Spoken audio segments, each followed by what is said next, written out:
गुरुर्ब्रह्मा गुरुर्विष्णु गुरुर्देवो महेश्वरः गुरुः साक्षात् परं ब्रह्म तस्मै श्री गुरुवे नमः। नारायण नारायण नारायण नारायण।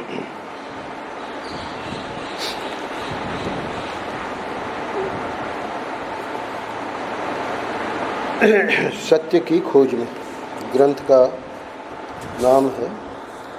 ज़्यादा बड़ा नहीं है, छोटा सा ही है। सात प्रवचन है। कलकत्ता में भुवाल का परिवार में ये अथवा जेके परिवार में ये विषय दिया गया था। तो उस विषय क्या दिया गया था? शीर्षक था सत्य की खोज में, बाकी प्रश्नोत्तर थे।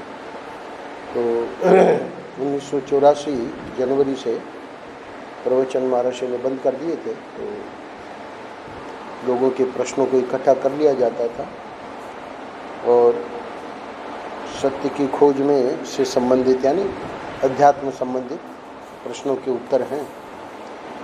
तो उसी में से आज का पृष्ठ संकलित है, अपने जीवन को पूर्ण बनाते हुए आगे बढ़ो।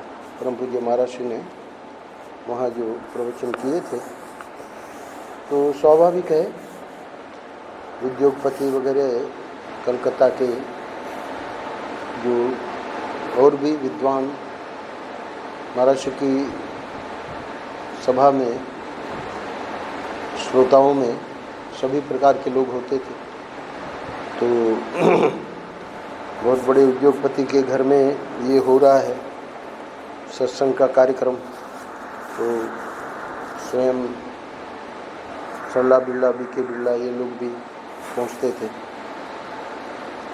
तो ये जो प्रवचन हुए उस दिन का जो प्रसंग था, उसमें एक बहुत महत्वपूर्ण बात जो महाराज ने बताई, उसी का आज संकलन है। बात क्या बताई? अपने जीवन को पूर्ण बनाते हुए आगे बढ़ो। अभी पिछले 3-4 दिनों से हम लोग वेदांत के पृष्ठों में देख रहे हैं, आत्मा सबसे कीमती वस्तु है। उसके लिए प्रैक्टिकल भी परसों के दिन महाराज ने बताया कि कैसे जैसे हम घड़ी को अलग देखते हैं, वैसे अपने शरीर और अंतःकरण को अपने से अलग देखें, अपने से यानी चिदात्मा से, जो हमारा असली स्वरूप है। तो ये सब जो बातें आई, और कल के पृष्ठ में भी बंद किवाड़ खुल जाएंगे, इसको लेकर महाराज ने बताया कि जो ईश्वर समझ में ना आवे, है ना, उसको जब हम अपने मन को वहाँ से हटाते जाएंगे तो फिर ईश्वर भी देखेगा कि भाई इसकी जब किसी में रुचि है ही नहीं, तो वो अपने को प्रकट कर ही देगा। और कल के दूसरे प्रसंग में बताया कि प्रपंच और परमात्मा ये दो हमारे सामने हैं, तो दोनों को एक साथ रखकर हम उसकी पहचान नहीं कर सकते। तो इसलिए करना क्या पड़ेगा कि एक को सामने रख के उसको देख लें, उसमें कोई सार है कि नहीं।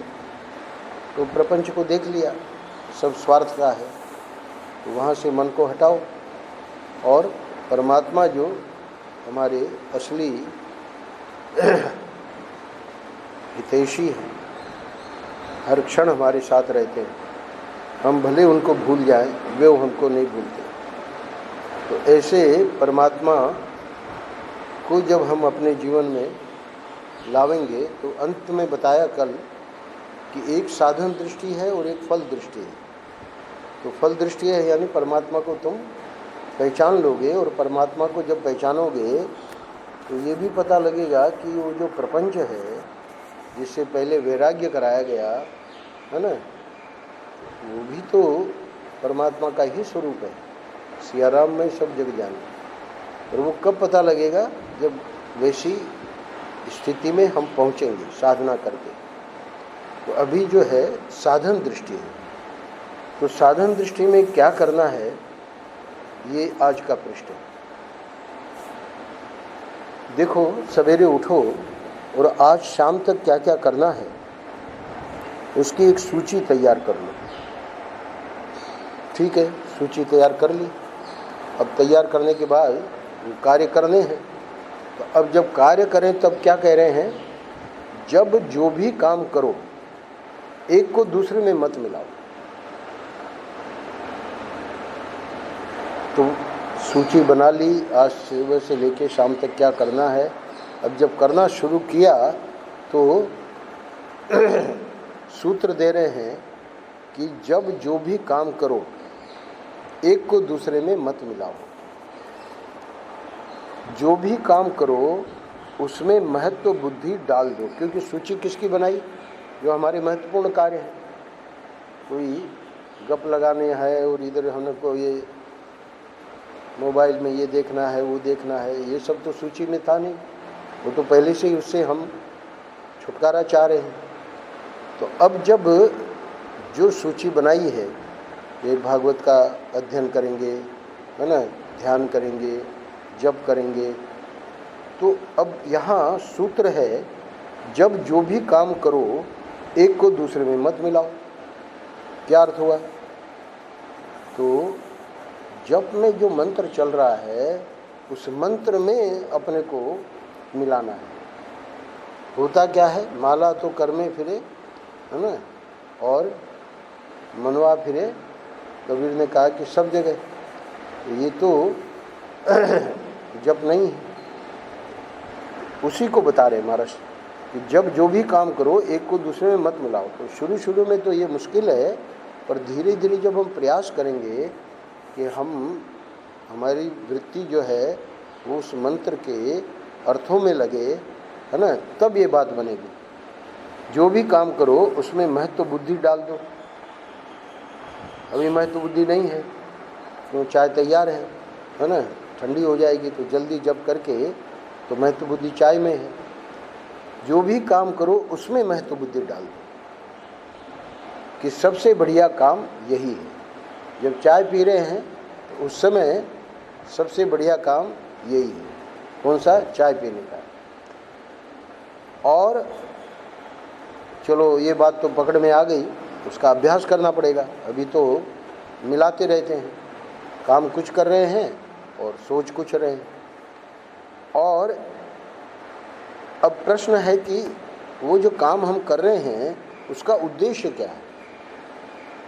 कोई भी कार्य, इसका उद्देश्य है ईश्वर की प्रसन्नता। क्यों? क्योंकि अब हम धीरे धीरे परमार्थ के पथ में चल रहे हैं ना, तो अध्यात्म के पथ में जाने के लिए ये सूत्र दिए जा रहे हैं। पहले उद्देश्य ये था कि भाई फलाना व्यक्ति प्रसन्न हो जाए, है ना, इस काम करने से उसको पटा लेंगे। वो सब अब वो उद्देश्य नहीं रहा। अब उद्देश्य है ईश्वर हमारे पे प्रसन्न होगा। वो जो हमने सूची बनाई, वो सूची किस पर आ गई? साधन भजन करने वाले ने सूची बनाई है ना। तो उसने जो सूची बनाई है तो उसमें उसके खुद के भी जो कर्तव्य कर्म है वो भी हैं, पर वो कर्तव्य कर्म का उद्देश्य होना चाहिए ईश्वर की प्रसन्नता अथवा सद्गुरु की प्रसन्नता। हम जो कार्य कर रहे हैं, परम पूज्य महाराज जी कहा करते थे कि हमारी दृष्टि जाती थी कि ये जो कार्य हम करने जा रहे हैं, अगर गुरु जी देखेंगे तो उनको कैसा लगेगा। ये बात हमारे मन में आ जाती थी, यानी वो प्रसन्न होंगे कि नहीं। तो सद्गुरु कहिए, ईश्वर कहिए, एक ही बात है, वो हमारा उद्देश्य है। अच्छा, अब हमारा ध्यान जाता है कि भाई कल जो है कार्य किया था, है ना, तो उस पर ध्यान चला जाता है। तो महाराज जी कह रहे हैं कल क्या किया था ये याद करने की ज़रूरत नहीं है। अच्छा, भविष्य में वृत्ति जाती है, इसके बाद हमको तुरंत जाना है, समय हो गया है ना।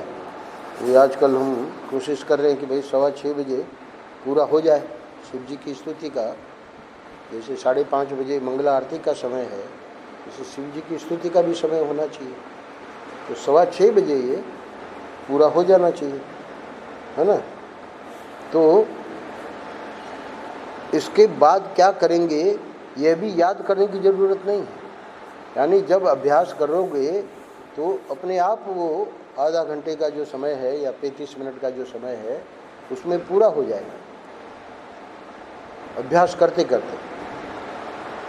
तो महात्मा गांधी जी कहते थे कि हम कितने भी बजे सोते थे, पूरा देश का काम रहता था, स्वतंत्र भारत को करना है, उसका अभियान चल रहा था। कभी रात को 2 बज गए और उनका उठने का जो समय था वो 4 बजे था, अपने आप 4 बजे उठ जाते। तो ये बाद का भी सोचने की ज़रूरत नहीं है, वो अपने आप ही हो जाएगा, पर पहले अभ्यास करना पड़ेगा।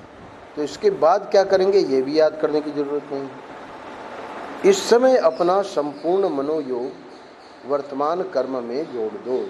अभी ये 4-5 पंक्तियाँ पढ़ी गई, तो उद्देश्य होना चाहिए ईश्वर की प्रसन्नता, और ये जो आगे का नहीं सोचना है, भूत का नहीं सोचना है, पूरी महत्व बुद्धि डालनी है जो कर्म हम कर रहे हैं। तो उसका अर्थ क्या हुआ कि हमको अपना संपूर्ण मनोयोग वर्तमान कर्म में जोड़ देना है। ऐसा क्यों कह रहे हैं, सुनो। कर्म पूरा हो यह अपने हाथ में नहीं है, और कर्म का फल हमको मिले यह भी अपने हाथ में नहीं है। अब पृष्ठ आते हैं वेदांत के, अब ऐसे ऐसे शब्द महाराज श्री बोलते हैं। परसों ही चिदात्मा क्या है, बोले कूटस्थ है, तटस्थ है, असंग है, साक्षी है, दृष्टा है, स्वयं प्रकाश है, सर्वाभाषक है। तो अब लेके उसको समझाने लगे, एक एक के ऊपर, है ना, बोलने लगे। तो वो 6:15 बजे से आगे समय निकल जाएगा। तो वहाँ अपने को रोकना है ना। क्या कह रहे हैं महाराज श्री, कह रहे हैं कि कर्म पूरा हो ये अपने हाथ में नहीं है। पृष्ठ हमारे सामने है, इसको मैं पूरा समझा दूँ वो अपने हाथ में नहीं है। तो इसलिए बुद्धिमानी पूर्वक, विवेक पूर्वक जहाँ संक्षेप करना है वहाँ संक्षेप, है ना। ये दृष्टांत दे के समझा रहा हूँ। तो ये बात ध्यान रखनी है कि कर्म मुझे पूरा ही करना है ना। ये हमेशा अंदर हृदय में रहना चाहिए, ये अपने हाथ में नहीं है, ये ठाकुर जी के हाथ में है। और कर्म का फल हमको मिले ये भी अपने हाथ में नहीं है। बच्चे परीक्षा देते हैं, है ना, चाहते तो हैं कि हमको बहुत बढ़िया मार्क मिले, पर अब पूरे साल कितनी मेहनत की है, कैसे क्या किया है, उसके ऊपर है ना। तो शर्मा जी की लड़की नहीं, सॉरी, शर्मा जी की पोती 99% है ना, सामान्य बात नहीं है। तो क्या है, उसने जो पूरे साल मेहनत की उसका रिजल्ट मिलना ही मिलना था। तो कर्म का फल हमको मिले ये भी अपने हाथ में नहीं है, वो तो ठाकुर जी देंगे ही, उसमें कोई शंका नहीं करनी चाहिए। और कर्म पूरा हो ये भी अपने हाथ में नहीं है। अच्छा, अगला वाक्य क्या है, एक क्षण में एक ही कर्म होता है, इसलिए अपने प्रत्येक क्षण के प्रत्येक कर्म में अपने तन मन वचन की पूर्णता, अपनी संपूर्ण शक्ति लगाकर, अपना संपूर्ण रस उसमें डालकर उस कर्म को करो, और तब उस कर्म का नाम हो जाएगा ब्रह्म कर्म। ये जो वाक्य मैंने पढ़ा, वाक्य लंबा है, पर ये आज के पृष्ठ का लबो लबाब है। हो क्या रहा है, एक क्षण में एक कर्म नहीं हो रहा है,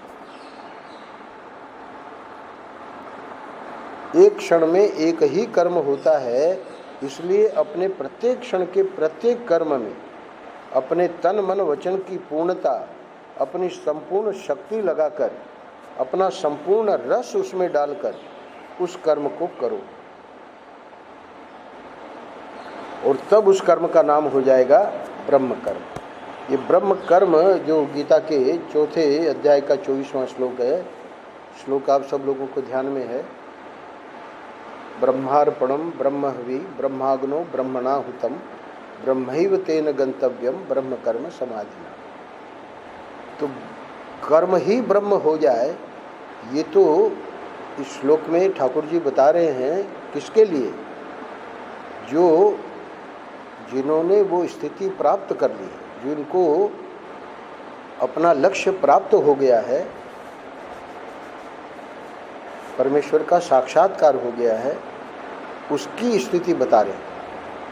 तो उसी की स्थिति जो उसको प्राप्त हुई, उस व्यक्ति विशेष को जो वो स्थिति प्राप्त हुई, वो कैसे हुई, उसका रहस्य महर्षि इस वाक्य में बता रहे हैं। वो कभी भी जो भी कर्म करता था, है ना, उसी को ईश्वर मान के, वो कर्म भी हो रहा है, सामने मोबाइल भी पड़ा है, उसमें दिख रहा है कि किसी का कॉल आ रहा है ना, उधर भी दृष्टि जा रही है। ये सब अध्यात्म में नहीं चलता है। चला रहे हैं लोग, वो बात अलग है ना, उससे अध्यात्म कुछ बन भी नहीं रहा है।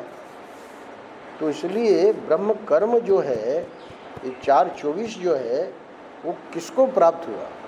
उसको प्राप्त हुआ जिसने ये किया।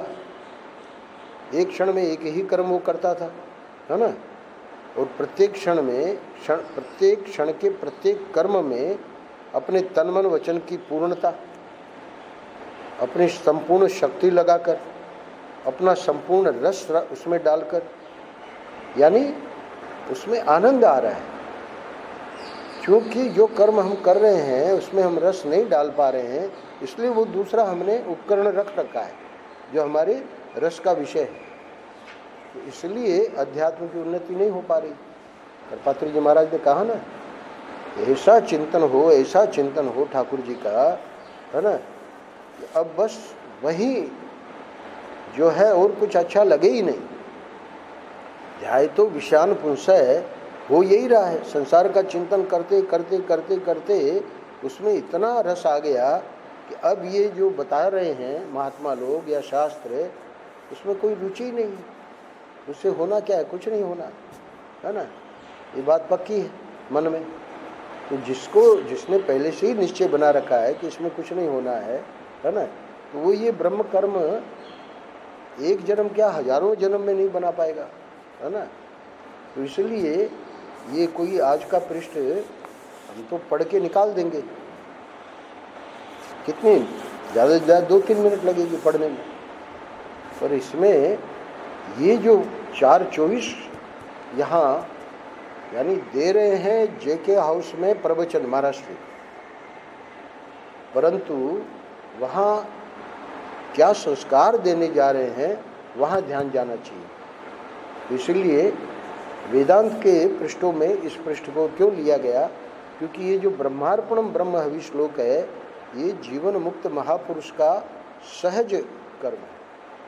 उसके कर्म में आप ये देखेंगे, स्वामी चिन्मयानंद जी सुबह जितने उनके पास दिन में पत्र आते थे उन दिनों, आजकल तो ईमेल वगैरह चल गया, तो कहते हैं 25-25, 30-30 पत्र उनके पास आते थे या उससे भी ज़्यादा। और सुबह उनका नियम था, जैसे भी है अपना पत्रों के जवाब लिख देते। अब फिर बाद में जहाँ रुके होते थे तो बच्चा है या घर वाले हैं, तो स्वामी जी हम ये कर देंगे, है ना, तो लिफाफे में डाल के और उसको स्टैंप लगा रहे हैं। स्वामी जी देखते थे कैसे कर रहे हैं, स्टैंप कैसी भी लग जाए, भाई जाना तो ही है पत्र, नहीं, स्टैंप सीधी लगनी चाहिए। ये क्या है, महात्मा लोग संस्कार देते हैं कि भाई तुम्हारा मन तो कहीं और है, स्टैंप कैसे ही लग जाए, है ना, पत्र को मोड़ के अंदर डालना है, कैसे भी मुड़ जाए, क्या है, अंदर डालना है, नहीं, बड़ा उसका व्यवस्थित, यानी उसको भी सिखाते थे। क्यों सिखाते थे? क्योंकि ये जो महर्षि बोल रहे हैं इसका अभ्यास हम लोगों को नहीं है। एक क्षण में हम बहुत सारे कर्म करते हैं, उधर भी मन जा रहा है, इधर भी मन जा रहा है, उसको भी अटेंड करना है, इसको भी अटेंड करना तो ये अध्यात्म में ये तरीका नहीं है, क्योंकि उसको पहले से ही स्वभाव बिगड़ा हुआ है। तो ब्रह्म कर्म, इसीलिए मैंने कहा कि एक जन्म नहीं, हजारों जन्मों में वो ब्रह्म कर्म नहीं बन सकता। इसलिए ये जो वाक्य है वो बहुत महत्वपूर्ण है। एक क्षण में एक ही कर्म होता है, इसलिए अपने प्रत्येक क्षण के प्रत्येक कर्म में अपने तन मन वचन की पूर्णता, अपनी संपूर्ण शक्ति लगाकर, अपना संपूर्ण रस उसमें डालकर उस कर्म को करो, और तब जाके उस कर्म का नाम हो जाएगा ब्रह्म कर्म। अच्छा, आगे देखिए क्या कहते हैं। अब ये तो हो गया थ्योरी। प्रैक्टिकल में यानी लोग क्या गलती करते हैं वो बता रहे हैं। एक प्रसंग सुना रहे हैं, सच्ची घटना। लोग क्या, हम ही लोग, जब हम एक काम करते समय दूसरे काम की याद करते हैं, ध्यान से सुनिएगा, तब वह बेचारा पहला काम अपने को अपमानित अनुभव करता है। हम जब कर रहे हैं तो जब करते हुए अटेंड कर रहे हैं, क्या, मोबाइल कॉल अटेंड कर रहे हैं, तो अब वो जब कर्म है उसका अपमान हो गया। महाराज कहाँ, जब कर्म को क्या पता है? दृष्टांत देके बता रहे हैं, सुनो। गोंडल गुजरात की बात है। हम गए महाराष्ट्र की सेवा में। ये गोंडल जो है गुजरात में एक स्थान है, और पहले जो महाराजाओं का समय था, तो बाद में तो भारत की स्वतंत्रता के बाद प्रिवी पर्स करके महाराजाओं का सब ये ख़त्म कर दिया। जब कोई महाराजा वाराजा नहीं है, बाद में प्रिवी पर्स भी ख़त्म कर दिया। तो गोंडल के महाराजा जो थे वो महाराष्ट्र के शिष्य थे, सॉरी आनंदमयी माँ के शिष्य थे, और उनकी जो धर्मपत्नी, अभी मुझे पता नहीं है, होंगे, मुंबई में रहते हैं, विदेश वगैरह जाते रहते हैं। तो कुमुद करके वो महाराष्ट्र की शिष्या थी। तो गोंडल उनको महाराष्ट्र ने बुलाया था। ये वाला ये जो महाराष्ट्र सुनाने जा रहे हैं, उस समय तो मैं नहीं था, बाद में मैं सेवा में आया, तब हमको अवसर मिला गोंडल जाने का। तो मैं वहाँ भागवत सप्ताह कर रहा था। भागवत से उठने पर तुरंत ही एक सज्जन मुझे बुलाकर अपने घर ले गए। वहाँ उन्होंने ले जाकर हमें बैठा दिया। तो पहले प्रभुदान जी से बातचीत हो गई होगी, है ना, तो प्रभुदान जी समय दे देते थे। तो चूँकि उनका घर वहाँ कथा जो हॉल था उससे नज़दीक था, तुरंत वहीं चले गए। अब कह रहे हैं कि उन्होंने वहाँ बैठा तो दिया, और वहाँ सब उनकी पहले से तैयारी थी, वहाँ फल फूल सब हमारे लिए सजा हुआ था। हमें वहाँ बैठा कर स्वयं वो जो सज्जन थे बाहर सड़क पर चले गए। अब ये क्या लीला हुई? ये लीला नहीं हुई, ये मूर्खता है। अब हम तो 3 घंटा बोलकर आए थे, हमको भूख प्यास आदि लगी थी, तो हमसे तो कुछ पूछा नहीं और सड़क पर चले गए। मैंने पूछा क्या बात है, यानी वो तो वहाँ सड़क पर है, तो लोगों से पूछा महाराज ने, भाई बात क्या है, जो हमको लेके आए वो तो सड़क पे खड़े हैं। तो बोले कि मतलब महाराज को जवाब दिया, जिनको पता था कि वो सड़क पे क्यों खड़े हैं, कि गोंडल के महाराजा साहब आने वाले हैं, इसलिए उनकी प्रतीक्षा में वे सड़क पर खड़े हैं। यानी महाराज को पता लग गया कि भाई वो महाराज के पहले पहुंच जाते तो कार्यक्रम शुरू हो जाता, जो भी है पूजा का वगैरह, है ना, या महाराज को क्या खिलाना है पिलाना है, पर अभी वो आए नहीं हैं, तो उनकी प्रतीक्षा हो रही है। हमको उनका यह व्यवहार अच्छा नहीं लगा। बस यहाँ ये महाराज जो दृष्टांत दे रहे हैं वो पूरा हो गया।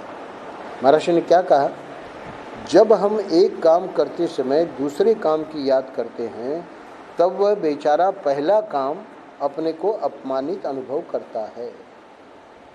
इस वाक्य को समझाने के लिए बहुत सुंदर दृष्टांत दे दिया। अब आगे समझा रहे हैं, ऐसे ही जब हम एक आदमी से बात करते हुए दूसरे की ओर देखते हैं तो जिससे बात करते होते हैं उसका अनादर हो जाता है। स्वाभाविक है। देख रहे हैं कमल की और बात कर रहे हैं माता जी से, तो ये तो कोई तरीका नहीं है ना भाई। माता जी से बात करें तो माता जी की ओर देख के बात करो। तो उसी बात को और स्पष्ट करके समझा रहे हैं कि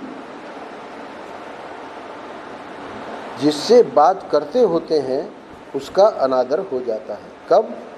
जब हम बात करते हुए दूसरे की ओर देखते हैं। एक कर्म करते समय जब हम दूसरे कर्म की याद करने लगते हैं तब उस कर्म की महत्ता जो है वह मिट जाती है। यानी ये कर्म भी चेतन है, कर्म जड़ नहीं है। तो कर्म अपने को अपमानित महसूस करता है। तो जब अपमानित महसूस करेगा तो उसका फल होना नहीं है। इसलिए भाई मेरे, एक तो अपने कर्म का उद्देश्य होना चाहिए भगवान की प्रसन्नता। जो ऊपर सूत्र दिया था फिर से दोहरा रहे हैं, है ना।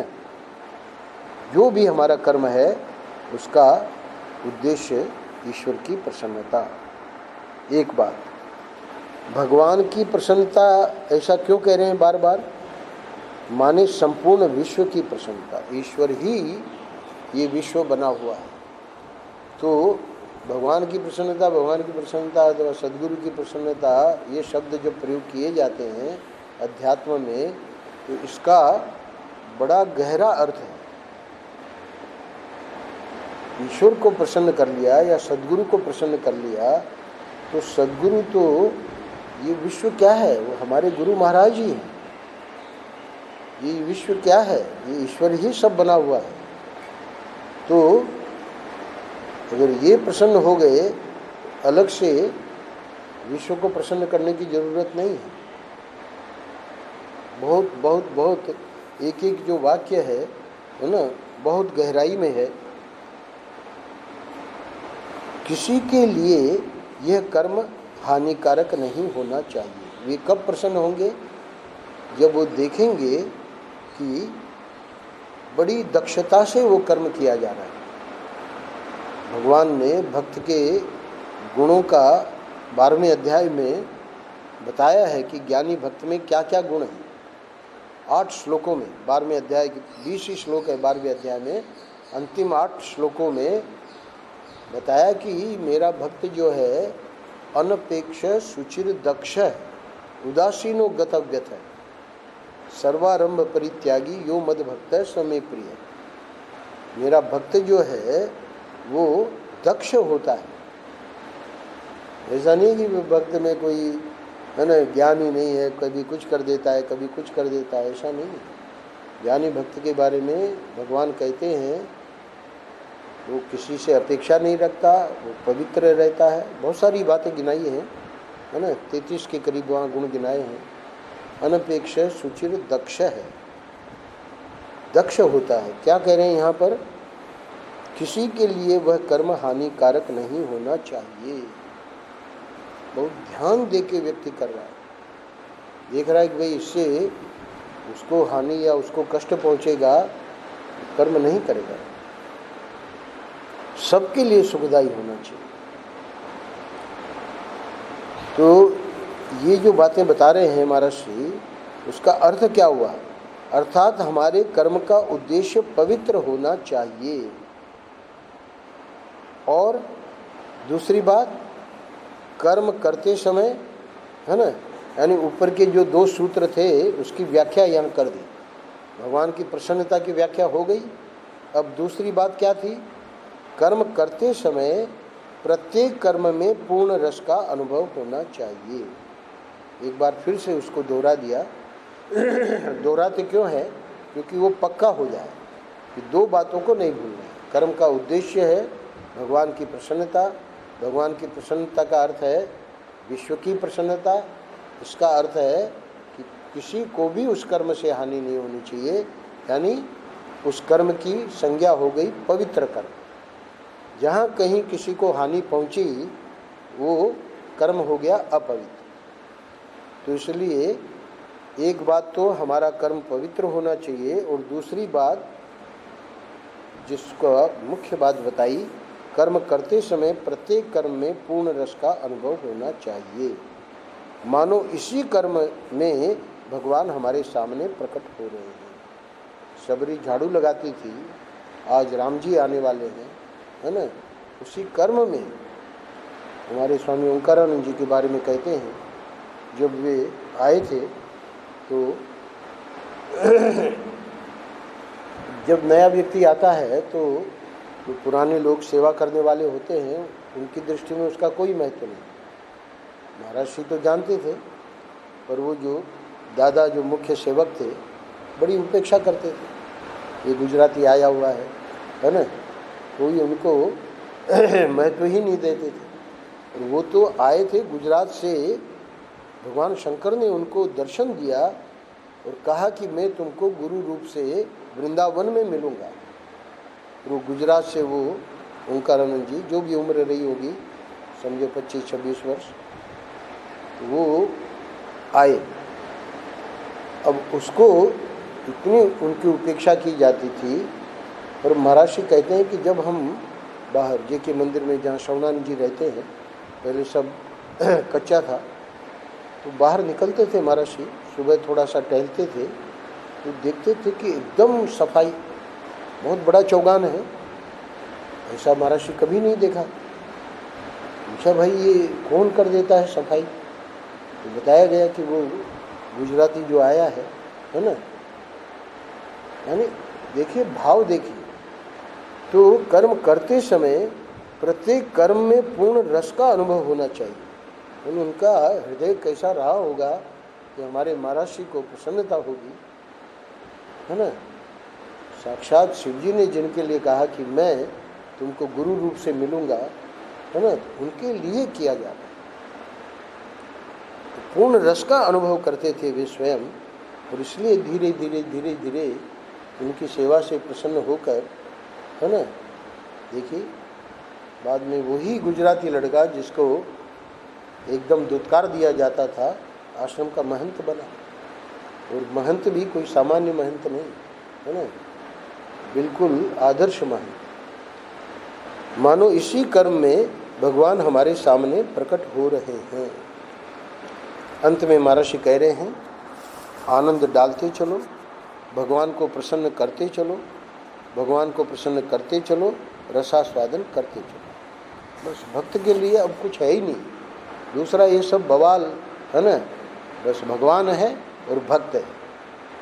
तुम्हारा एक एक कण, तुम्हारा एक एक क्षण परमानंदमय हो जाएगा। कर्म करने की पद्धति ये नहीं है कि हम कर्म पूरा करें या उसका फल प्राप्त करें। कर्म करने की पद्धति यह है कि हम ईश्वर को प्रसन्न करते हुए, रस लेते हुए और अपने जीवन को पूर्ण बनाते हुए आगे बढ़ें। आज का शीर्षक है अपने जीवन को पूर्ण बनाते हुए आगे बढ़ो। नारायण नारायण नारायण नारायण। श्री राम जय जय राम।